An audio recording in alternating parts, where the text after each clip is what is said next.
Today, 10 Republican senators opposed the original bill for a variety of reasons. And we're going to go over a lot of them right now with my next guest. He's a no at the moment, Kentucky Senator Rand Paul. Senator, how are you? And good morning to Very good. you. So you've had a week to think about it. What wins your support?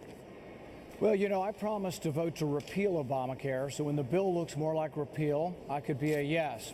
I think the current bill keeps the fundamental flaw of Obamacare. And the fundamental flaw of Obamacare says, you know what, there's an insurance mandate that says you can buy insurance even after you're sick at no additional charge. If you tell people they can buy insurance after they're sick, they will. And if you have mandates that make it expensive for young, healthy people to buy it, they won't buy it. So what happens is the death spiral of Obamacare. If you don't fix that and you simply pass a Republican bill that maintains the death spiral of Obamacare, that's a huge, big, huge mistake. Okay, let me go over a couple of things here. Have you met with Mitch McConnell? Let's say in the last 2 weeks specifically on this. I see him all the time, but we've had no specific negotiations over the bill. I've sent him a written series of requests about how I think the bill could be made better, and I've gotten zero response that they're interested in any of my suggestions. Is that because they're your suggestions or they don't like your suggestions? You're not at that point yet. You understand? Understand where I'm going with that question?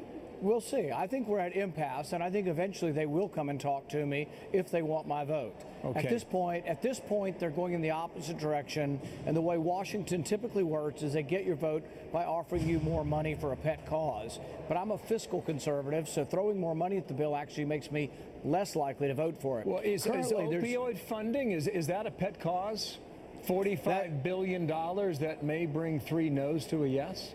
It's not fiscally conservative because we haven't spent the $2 billion we appropriated last year. So let's spend the money we've already appropriated. I voted for some of that. Let's spend it. Let's spend it wisely, see if it works. But I will tell you there's nearly $200 billion in there as an insurance company bailout. The insurance companies make $15 billion a year. I am aghast and appalled that Republicans are now in favor of an insurance company bailout. That's a terrible idea. It's very un-Republican. It's not conservative. Has nothing to do with capitalism. It has to do with crony capitalism, and I can't vote for that. Okay, and I've heard you say that repeatedly before. Before I get too far away from the Senate Majority Leader, there was a suggestion if Republicans can't get their act together on this, that they'll have to work with Democrats to shore up the markets under Obamacare. Now, is that a threat, or is there more to that, do you believe? You know, only time will tell. I can say there's another alternative, and the alternative that I've put forward is let's do what we promised, clean repeal, separate that from all the big government spending programs and put that in a separate bill that maybe Democrats and big government Republicans might like, but conservatives like myself won't vote for. But if you want conservatives to vote for this bill, it needs to be more of a repeal bill. So strip away all of the extra big government spending, put that in another bill, and you can work with Democrats for all I care on that bill. Wow, but I'm not going to support that. But I will vote for clean repeal. You may not get your way, and just come back to the question here. If the Majority Leader, Mitch McConnell, is looking for a way to help Americans, this might be the solution in the end. Do you think so or not?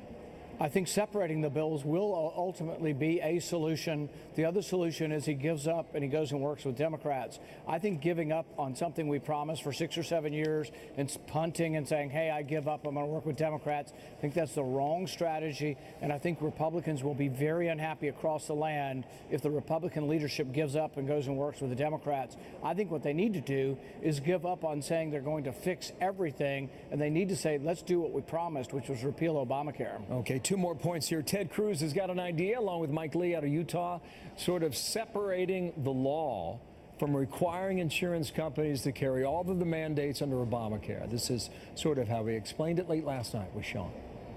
When it comes to Obamacare, the most important thing, Sean, the way we unify Republicans is let's focus on lowering premiums. The biggest reason so many millions of people are so unhappy with Obamacare, are hurting so badly, is that it's made premiums skyrocket. And I know you've got a big problem with the premiums too. Is his solution one that's viable? Freedom of choice allows competition. So yes, if you allow insurance companies to sell insurance policies that don't fall under the mandates of Obamacare, you will have less expensive insurance. However, the amendment still will keep one Obamacare policy, and there's fear that there will be adverse selection. And the trade-off here is, and this is a trade-off that I'm not necessarily willing to take, is we'll take the Cruz amendment, but only if we get billions and billions more of subsidies for insurance companies. That, to me, is not a pro-free market trade-off. So I'm for the amendment, but I'm not for the subsidies that they're piling on to the insurance companies. Okay, interesting. We'll watch that. Chuck Grassley's up here in 45 minutes. We got a lot to talk to him about, the FBI and on and on and on. He sent a tweet out over the weekend saying, if Republicans fail, you will go from, you got me, Senator? You still with me? Still with you. Okay. We will go from majority to minority.